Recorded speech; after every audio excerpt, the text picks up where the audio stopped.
نحمده ونصلي على رسوله الكريم اما بعد فاعوذ بالله من الشيطان الرجيم بسم الله الرحمن الرحيم رب اشرح لي صدري ويسر لي امري واحلل عقدة من لساني يفقهوا قولي۔ ہماری آج کی گفتگو کا موضوع ہے روزے کو نقصان پہنچانے والے امور، یعنی وہ کون سے کام ایسے ہیں، کون سی چیزیں ایسی ہیں کہ جن کے کرنے سے روزہ یا تو ٹوٹ جاتا ہے، ختم ہو جاتا ہے، یا پھر مکروہ ہو جاتا ہے۔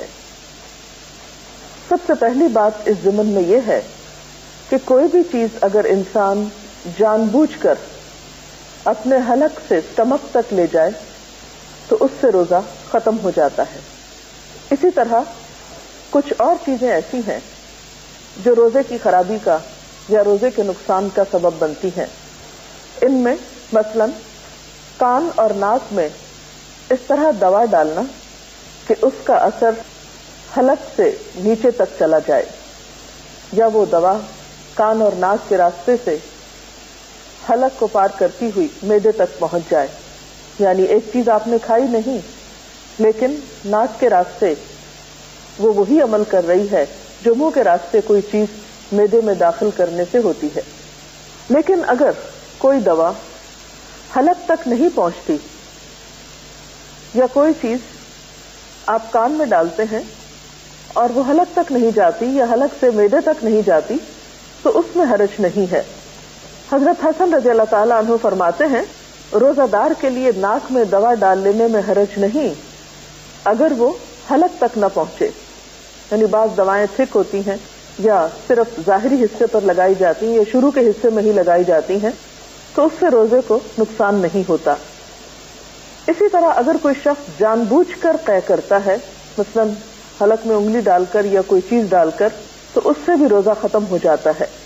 حضرت ابو ہریرہ رضی اللہ تعالی عنہ سے روایت ہے کہ رسول اللہ صلی اللہ علیہ وسلم نے فرمایا جس روزہ دار کو خود بخود قے آئے اس پر قضا نہیں ہے، البتہ جو روزہ دار قصداً قے لائے یعنی جان بوجھ کر قے لائے وہ قضا روزے رکھے۔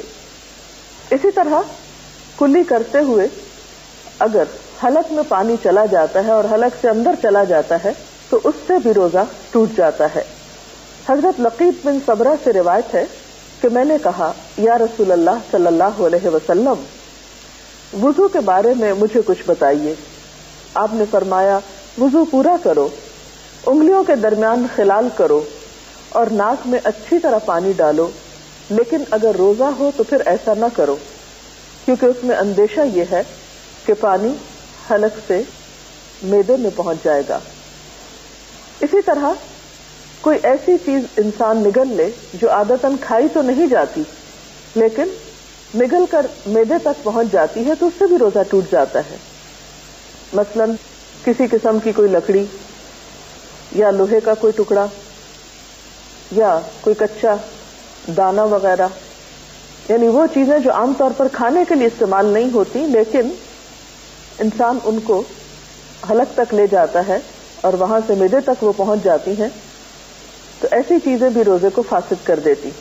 اسی طرح بعض اوقات انسان اگر بھول کر کچھ کھا پی لیتا ہے اور وہ پھر یہ سمجھے کہ اب روزہ تو ختم ہی ہو گیا اور پھر جان بوجھ کے کچھ ساتھ شامل کر لے تو اس سے بھی روزہ ٹوٹ جاتا ہے۔ یعنی صرف بھول کر کھانے سے تو روزہ نہیں ٹوٹتا، لیکن کچھ بھول کر کھایا ہو اور کچھ اور ساتھ شامل کر لیا جائے تو اس سے روزے کا نقصان ہو جاتا ہے۔ پھر اسی طرح دن باقی ہو اور انسان یہ سمجھے کہ شاید سورج غروب ہو چکا ہے اور کچھ کھا لے، یا کوئی اور آواز سن رہا ہو اور اسے شبہ یہ ہو کہ شاید مغرب کی اذان ہو رہی ہے اور اس طرح وہ کچھ کھا لے اور یہ خواہ 5 منٹ پہلے بھی افطار کے ہو تو اس سے بھی روزہ ختم ہو جاتا ہے، اس روزے کی بھی قضا دینا ہوگی۔ پھر اسی طرح ہم دیکھتے ہیں کہ ان تمام چیزوں سے جب روزہ ٹوٹتا ہے تو وہ روزہ جو جان بوجھ کے توڑا جاتا ہے بغیر کسی عذر کے، اس میں صرف قضا ہی نہیں، اس کا کفارہ بھی ہوتا ہے۔ اس کا کفارہ کیا ہے؟ ایک غلام آزاد کرنا، اور اگر غلام نہ ہو تو 60 روزے متواتر رکھنا کہ بیچ میں ناغہ نہ ہو، اور اگر پھر ناغہ کر دیا تو شروع سے پھر 60 روزے رکھنا ہوں گے، یعنی ابتدا سے اسے پھر شروع کرنا ہوں گے اور پورے 60 کرنا ہوں گے. اور اگر کسی شخص میں یہ استطاعت نہ ہو تو پھر 60 مسکینوں کو 2 وقت پیٹ بھر کر کھانا کھلائے، تو یہ جان بوجھ کر توڑنے والے روزے کا کفارہ ہوگا. اب کچھ چیزیں ایسی ہیں کہ ان سے روزہ ٹوٹتا تو نہیں لیکن مکروہ ضرور ہو جاتا ہے. ان میں خاص طور پر ایسے اعمال جن کا تعلق اخلاق سے ہے، مثلا جھوٹ اور غیبت. حضرت ابو ہریرہ رضی اللہ تعالی عنہ سے روایت ہے، قال قال رسول اللہ صلی اللہ علیہ وسلم من لم يدع قول الزور والعمل به فليس لله حاجة ان يدع طعامه وشرابه. حضرت ابو ہریرہ رضی اللہ تعالی عنہ سے روایت ہے کہ رسول اللہ صلی اللہ علیہ وسلم نے فرمایا، جو شخص روزہ رکھ کر جھوٹ بولنا اور اس پر عمل کرنا نہ چھوڑے تو اللہ تعالیٰ کو اس بات کی کوئی حاجت نہیں کہ وہ کھانا پینا چھوڑ دے. روزے میں لڑنا جھگڑنا، گالی دینا، خواہ وہ کسی انسان کو ہو یا کسی بے جان چیز کو، ایسی تمام چیزوں سے بھی روزہ مکروہ ہو جاتا ہے اور روزہ اپنا اجر و ثواب کھو بیٹھتا ہے. اس سلسلے میں حضرت ابو ہریرہ ہی کی روایت ہے، عن ابی ہریرہ قال قال رسول اللہ صلی اللہ علیہ وسلم ليس الصيام من الأكل والشرب إنما الصيام من اللغو والرفث فإن سابك أحد أو جهل عليك فلتقل إني صائم إني صائم. حضرت ابو ہریرہ رضی اللہ تعالی عنہ کہتے ہیں کہ رسول اللہ صلی اللہ علیہ وسلم نے فرمایا، روزہ کھانے پینے سے رکنے کا نام نہیں بلکہ بیہودہ اور فحش کاموں سے رکنے کا نام ہے. یعنی روزے کی اصل روح صرف کھانے پینے کا پرہیز نہیں بلکہ بیہودہ گفتگو سے پرہیز ہے، غلط کاموں سے بچنا ہے. لہذا اگر روزہ دار سے کوئی گالی گلوچ کرے یا جہالت سے پیش آئے، یعنی لڑائی جھگڑا کرے، تو اسے کہہ دینا چاہیے میں روزے سے ہوں، میں روزے سے ہوں. اگرچہ اس بات کا اہتمام رمضان میں بطور خاص کرنا چاہیے، لیکن عام دنوں میں بھی اہل ایمان کی صفت قرآن پاک میں جو بتائی گئی ہے وہ کیا ہے کہ وَإِذَا خَاطَبَهُمُ الْجَاهِلُونَ قَالُوا سَلَامًا، کہ جب کچھ لوگ ان سے جہالت برتتے ہیں، جاہل ان سے کلام کرتے ہیں تو وہ کہہ دیتے ہیں سلام ہو تم پر. تو اس سے پتہ چلتا ہے کہ روزے میں اصل تربیت جس چیز کی مقصود ہے وہ انسان کا اخلاق اور کردار ہے، اور جہاں تک کھانے پینے کے چھڑانے کا تعلق ہے تو اس سے بھی اصل غرض یہی ہے کہ انسان کو ایک تربیت دی جا سکے. اس کے علاوہ کچھ چیزیں ایسی ہیں کہ جن کو اگر بلا ضرورت کیا جائے تو اس سے بھی روزہ مکروہ ہوتا ہے. مثلا کوئی نمک وغیرہ چکھ کر یا کوئی بھی چیز چکھ کر تھوک دینا جبکہ اس کی کوئی خاص ضرورت نہ ہو. اس کے ساتھ ہی مناسب معلوم ہوتا ہے کہ کچھ ایسی چیزوں کا بھی ذکر کر دیا جائے کہ جن سے نہ تو روزہ ٹوٹتا ہے اور نہ ہی مکروہ ہوتا ہے، لیکن عام طور پر لوگوں کے دل میں بار بار سوال اٹھتے ہیں کہ کیا ہمارا یہ عمل درست ہے. ان میں سب سے پہلی چیز مسواک ہے. مسواک کرنے سے روزہ ٹوٹتا بھی نہیں اور مکروہ بھی نہیں ہوتا. ایک حدیث میں آتا ہے، عن عامر بن ربیعہ قال رأيت النبي صلى الله عليه وسلم يستاك وهو صائم ما لا احصي او اعد. حضرت عامر بن ربیعہ کہتے ہیں میں نے نبی صلی اللہ علیہ وسلم کو روزے کی حالت میں اتنی مرتبہ مسواک کرتے دیکھا کہ گن نہیں سکتا. اس سے ایک اور خاص بات یہ پتہ چلتی ہے کہ روزے کی حالت میں بطور خاص اپنے منہ کی صفائی کا دھیان رکھنا چاہیے، کیونکہ روزے سے منہ میں ایک خاص بسام پیدا ہوتی ہے جو بعض اوقات دوسروں کے لیے تکلیف کا سبب ہو سکتی ہے. اسی لیے ہم دیکھتے ہیں کہ نبی صلی اللہ علیہ وسلم عام دنوں میں بھی مسواک کا بہت اہتمام کرتے، لیکن روزے میں بطور خاص.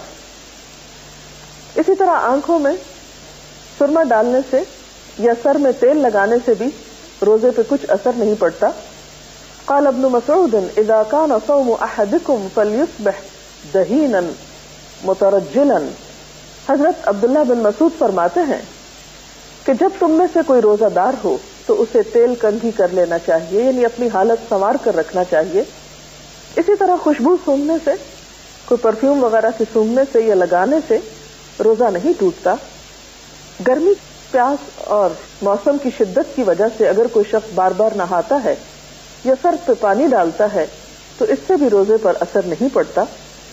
حضرت ابو بکر بن عبد الرحمن کہتے ہیں کہ نبی صلی اللہ علیہ وسلم کے صحابہ میں سے کسی نے کہا کہ میں نے آپ صلی اللہ علیہ وسلم کو دیکھا کہ آپ روزے میں گرمی یا پیاس کی وجہ سے سر پہ پانی بہا رہے تھے، اور آپ جانتے ہیں کہ عرب کی گرمی جو ہے وہ ہمارے ہاں کی گرمی سے بہت شدید ہوتی ہے اور گرمیوں کے روزے کافی سخت ہوتے ہیں۔ تو ایسی صورت میں اگر انسان اپنے روزے کی شدت میں کمی کے لیے کچھ پانی کا استعمال کرتا ہے جو حلق کے اندر نہیں جاتا، نہیں اترتا، تو حرج نہیں۔ اسی طرح اگر انجیکشن لگوانا پڑے جس میں دوا ہو اور وہ دوا اسٹمک تک نہ جائے تو اس میں بھی حرج نہیں۔ جب کوئی بھول کر کھا پی لے تو اپنا روزہ پورا کرے، کیونکہ اللہ تعالیٰ نے اسے کھلایا پلایا ہے۔ اسی طرح اگر حلق میں بے اختیار دھواں یا گرد و غبار یا مکھی وغیرہ چلی جائے جس میں انسان کا اپنا کوئی ارادہ نہ ہو تو اس سے بھی روزے پہ اثر نہیں پڑتا۔ اسی طرح کان میں نہاتے ہوئے پانی چلا جائے اور انسان کا کوئی ارادہ نہ ہو اس پانی کے اندر ڈالنے کا، اور کس کا ارادہ ہو سکتا ہے کان میں پانی ڈالنے کا سوائے کسی ناسمجھ کے، تو ایسی صورت میں بھی روزے پر کوئی اثر نہیں پڑتا۔ اگر خود بخود قے آ جائے تو اس میں بھی حرج نہیں۔ اسی طرح دانتوں سے اگر خون نکلے مگر حلق میں نہ جائے تو بھی روزے میں خلل نہیں آتا۔ اسی طرح اگر کوئی شخص غسل کی ضرورت رکھتا ہے لیکن پہلے سحری کھا لیتا ہے اور بعد میں نہاتا ہے تو بھی روزے پر اثر نہیں پڑتا۔ انسان کے منہ میں جو لعاب دہن ہے اگر وہ حلق سے معدے تک چلا جائے تو اس سے بھی روزے کو نقصان نہیں ہوتا۔ پشنا لگوانے کے بارے میں نبی صلی اللہ علیہ وسلم کا طرز عمل کچھ یوں پتہ چلتا ہے۔ بخاری کی روایت ہے، حضرت ابن عباس کہتے ہیں کہ آپ صلی اللہ علیہ وسلم نے روزے کی حالت میں پشنے لگوائے، اور پشنے کیا ہوتے ہیں کہ علاج کے طور پر سوئی سے یا بلیڈ سے یا استرے سے جسم کے حصے کا کچھ خون نکالا جاتا ہے، جو کہتے ہیں کہ گندا خون ہوتا ہے اور اس کے نکالنے سے صحت ہوتی ہے، تو ایسے عمل سے بھی روزہ نہیں ٹوٹتا۔ اسی طرح اگر کوئی شخص بلڈ ڈونیٹ کرنا چاہتا ہے کسی ایمرجنسی کی صورت میں اور اس کے لیے جسم میں نیڈل ڈالنے کی ضرورت ہے تو اس سے بھی روزے پر اثر نہیں پڑتا۔ بہرحال یہ کچھ امور تھے جو روزے کی صحت سے متعلق تھے۔ اللہ تعالیٰ سے دعا ہے کہ وہ ہمیں اس طرح رمضان گزارنے کی توفیق دے کہ واقعی ہمارے روزے اور باقی عبادات اس کے ہاں مقبول ہوں۔ اجازت چاہتے ہیں۔ اللہ حافظ۔